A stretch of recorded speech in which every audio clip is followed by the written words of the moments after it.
کی حدیث پاک حضرت انس رضی اللہ تعالیٰ سے روایت ہے، ایک آدمی حضور کے پاس آیا، یا رسول اللہ متی الساعہ، قیامت کب آئے گی؟ یا رسول اللہ قیامت کب آئے گی؟ حضور علیہ السلام نے ارشاد فرمایا، ما اعددت لہا، اے میرے صحابی تو نے قیامت کے لیے تیاری کیا کر کے رکھی ہوئی ہے؟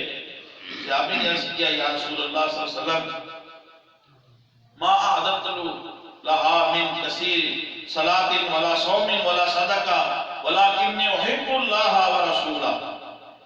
یا رسول اللہ نمازیں تو اتنی کثرت کے ساتھ نہیں ہیں، لیکن ایسا کیسے ہو سکتا ہے؟ صحابہ تو ہمیں نماز کا بتاتے ہیں، یعنی وہ نماز پڑھتے تھے، اعمال کرتے تھے، ان کے عمل تو ہم نہیں پہنچ سکتے، ان کا تھوڑا سا عمل جو ہے وہ امتی کے احد پہاڑ کے صدقہ کرنے کے برابر زیادہ ہے، ان کا تھوڑا سا عمل بھی زیادہ ہے، کوئی امتی ان کی گردے راہ کو بھی نہیں پہنچ سکتا، لیکن عاجزی تھی۔